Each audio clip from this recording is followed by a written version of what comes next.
Hi friends, ನಮಸ್ಕಾರ ಎಲ್ಲರಿಗೂ. ರಂಜೂಸ್ homely ಫುಡ್ಗೆ ಎಲ್ಲರಿಗೂ ಸ್ವಾಗತ.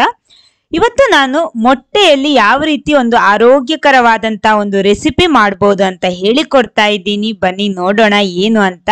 ಆಮೇಲೆ ನೀವು ಈ ಚಾನಲ್ ಫಸ್ಟ್ ಟೈಮ್ ನೋಡ್ತಿದ್ರೆ ಚಾನಲ್ ಸಬ್ಸ್ಕ್ರೈಬ್ ಮಾಡಿ ಸಪೋರ್ಟ್ ಮಾಡಿ, ಅದರ ಪಕ್ಕದಲ್ಲಿರುವ ಬೆಲ್ ಐಕನ್ ಪ್ರೆಸ್ ಮಾಡಿ, ಅದರಲ್ಲಿ ಬರುವ ಆಲ್ ಆಪ್ಷನ್ಗೂ ಕ್ಲಿಕ್ ಮಾಡಿ. ಹಾಗಿದ್ರೆ ಮಾತ್ರ ನಾನು ಹಾಕುವ ಹೊಸ ಹೊಸ ವಿಡಿಯೋಸ್ಗಳ ನೋಟಿಫಿಕೇಶನ್ ನಿಮಗೆ ಸಿಗುತ್ತೆ. ಮೊದಲೊಂದು ಪಾತ್ರೆ ತಗೊಳ್ಳಿ. ಅದಕ್ಕೆ ನಾನು ಒಂದು ಈರುಳ್ಳಿ ಸಣ್ಣಕ್ಕೆ ತುಂಡು ಮಾಡಿಬಿಟ್ಟು ಹಾಕ್ತಾ ಇದ್ದೀನಿ. ಒಂದು ಸಾಕು. ನಾನಿಲ್ಲಿ ಒಂದು ಮೊಟ್ಟೆಯಲ್ಲಿ ಮಾಡ್ತಾ ಇರೋದು. ಆಮೇಲೆ ಅರ್ಧ ಹಸಿ ಮೆಣಸಿನಕಾಯಿ ಹಾಕ್ತಾ ಇದ್ದೀನಿ. ಸ್ವಲ್ಪ ಅರಶಿನ ಹುಡಿ, ಆಮೇಲೆ ಸ್ವಲ್ಪ ಕಾಳು ಮೆಣಸಿನ ಹುಡಿ ಕೂಡ ಹಾಕ್ತಾ ಇದ್ದೀನಿ. ಸ್ವಲ್ಪ ರುಚಿಗೆ ತಕ್ಕಷ್ಟು ಉಪ್ಪು. ಇದನ್ನೆಲ್ಲ ಹಾಕ್ಬಿಟ್ಟು ಒಂದ್ಸಲ ಇದನ್ನ ಚೆನ್ನಾಗಿ ಈ ರೀತಿ ಮಿಕ್ಸ್ ಮಾಡ್ಕೊಳ್ಳಿ. ಅಂದ್ರೆ ಉಪ್ಪು, ಅರಶಿನ ಹುಡಿ, ಪೆಪ್ಪರ್ ಅಂದ್ರೆ ಕಾಳು ಮೆಣಸಿನ ಹುಡಿ ಎಲ್ಲ ಮಿಕ್ಸ್ ಆಗ್ಬೇಕು. ಆಮೇಲೆ ಇದಕ್ಕೆ ಒಂದು ಮೊಟ್ಟೆ ಹಾಕ್ತಾ ಇದ್ದೀನಿ. ಮೊಟ್ಟೆ ತುಂಡು ಮಾಡ್ಬಿಟ್ಟು, ಒಂದು ಮೊಟ್ಟೆ ಸಾಕು. ಇಲ್ಲಿ ನಾನಿಲ್ಲಿ ಒಂದು ಮೊಟ್ಟೆಯಲ್ಲಿ ಮಾಡ್ತಾ ಇರೋದು. ನೀವು ಜಾಸ್ತಿ ಬೇಕಿದ್ರೆ ಎಲ್ಲ ಜಾಸ್ತಿ ಹಾಕೊಳ್ಳಿ. ಎಲ್ಲ ಒಂದ್ಸಲ ಇದನ್ನ ಚೆನ್ನಾಗಿ ಮಿಕ್ಸ್ ಮಾಡ್ಕೊಳ್ಳಿ. ಈ ರೀತಿ ಮೊಟ್ಟೆ, ಈರುಳ್ಳಿ ಎಲ್ಲ ಚೆನ್ನಾಗಿ ಈ ರೀತಿ ಮಿಕ್ಸ್ ಆಗ್ಬೇಕು. ನೋಡಿ, ಇವಾಗ ಮಿಕ್ಸ್ ಆಗಿದೆ, ಸಾಕು. ಈ ರೀತಿ ಇದ್ರೆ ಸಾಕು. ಇದನ್ನೊಂದು ಸೈಡ್ ಅಲ್ಲಿ ಇಟ್ಬಿಡಿ. ಆಮೇಲೆ ಒಂದು ಕಾವಲಿ ಬಿಸಿ ಮಾಡ್ಕೊಳ್ಳಿ. ಕಾವಲಿ ಬಿಸಿ ಮಾಡಿದ್ಮೇಲೆ ಚೆನ್ನಾಗಿ ಬಿಸಿ ಆದ್ಮೇಲೆ ಇದಕ್ಕೆ ಎಣ್ಣೆ ಸ್ಪ್ರೆಡ್ ಮಾಡಬೇಕು. ನಿಮ್ಗೆ ಎಷ್ಟು ಬೇಕೋ ಅಷ್ಟು ಕಾವಲಿಗೆ ಮಾತ್ರ ಎಣ್ಣೆ ಹಾಕೋಬೇಕು. ನಾನಿಲ್ಲಿ ತೆಂಗಿನ ಎಣ್ಣೆ ಉಪಯೋಗಿಸ್ತಾ ಇರೋದು. ನೀವು ಯಾವ್ದು ಕುಕ್ಕಿಂಗ್ ಆಯಿಲ್ ಬಳಸ್ತೀರೋ ಅದು ಬಳಸ್ಕೊಳ್ಳಿ. ಎಣ್ಣೆ ಸ್ಪ್ರೆಡ್ ಮಾಡಿದ್ಮೇಲೆ ಅದ್ರ ಮೇಲೆ ನಾವೊಂದು ಬಾಳೆ ಎಲೆ ಈ ರೀತಿ ಇಡ್ಬೇಕು.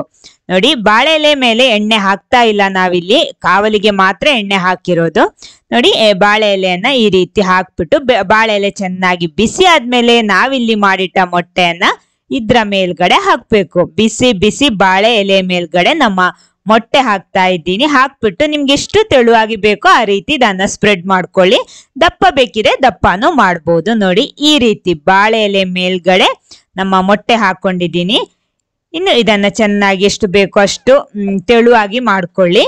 ದಪ್ಪ ಆದ್ರೆ ದಪ್ಪ, ತೊಂದ್ರೆ ಇಲ್ಲ. ಆಮೇಲೆ ಸ್ವಲ್ಪ ಬೆಂದ ಮೇಲೆ ಇದ್ರ ಮೇಲ್ಗಡೆ ಇನ್ನೊಂದು ಬಾಳೆ ಎಲೆ ಹಾಕೋಬೇಕು.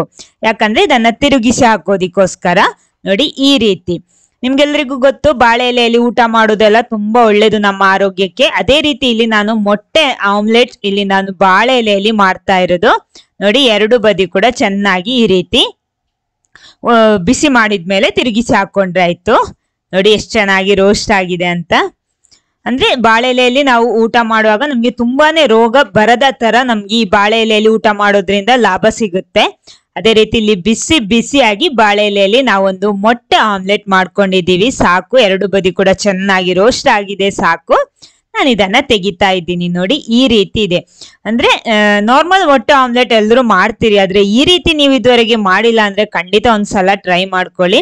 ನೋಡಿ, ಈ ರೀತಿ ಇರುತ್ತೆ. ಅಂದ್ರೆ ಆ ಬಾಳೆ ಎಲೆಯ ಫ್ಲೇವರ್ ಕೂಡ ನಮ್ಮ ಈ ಆಮ್ಲೆಟ್ಗೆ ಸಿಗುತ್ತೆ. ನೋಡಿ, ಈ ರೀತಿ ಇರುತ್ತೆ. ನೋಡೋದಿಕ್ಕೆ ನಾರ್ಮಲ್ ಆಮ್ಲೆಟ್ ತರಾನೇ ಇದೆ, ಆದ್ರೆ ಟೇಸ್ಟ್ ಮಾತ್ರ ಸ್ವಲ್ಪ ಡಿಫರೆಂಟ್ ಆಗಿರುತ್ತೆ. ಯಾಕಂದ್ರೆ ಆ ಬಾಳೆ ಎಲೆಯ ಫ್ಲೇವರ್ ಕೂಡ ನಮ್ಗೆ ಸಿಗುತ್ತೆ. ಸರ್ವ್ ಮಾಡುವಾಗ ಇದೇ ರೀತಿ ಬಾಳೆ ಎಲೆಯಲ್ಲೇ ಸರ್ವ್ ಮಾಡಿದ್ರು ಚೆನ್ನಾಗಿರುತ್ತೆ. ನೋಡಿ, ಈ ರೀತಿ ಇರುತ್ತೆ. ತುಂಬಾನೇ ಒಳ್ಳೇದಿದು. ಅಂದ್ರೆ ನಮ್ಗೆ ಇಲ್ಲಿ ಎಣ್ಣೆ ನೋಡಿ, ನಾನು ನೇರವಾಗಿ ಆಮ್ಲೆಟ್ಗೆ ಬಳಸಿಲ್ಲ, ಜಸ್ಟ್ ಕಾವಲಿಗೆ ಮಾತ್ರ ಹಾಕೊಂಡಿರೋದು. ಆದ ಕಾರಣ ಎಣ್ಣೆ ಕೂಡ ಜಾಸ್ತಿ ಇದು ಎಳ್ಕೊಳ್ಳಲ್ಲ. ಈ ವಿಡಿಯೋ ನಿಮ್ಗೆ ಇಷ್ಟ ಆದ್ರೆ ಖಂಡಿತ ಲೈಕ್ ಮಾಡಿ, ಎಲ್ಲರ ಜೊತೆ ಶೇರ್ ಮಾಡಿ. Okay, thank you.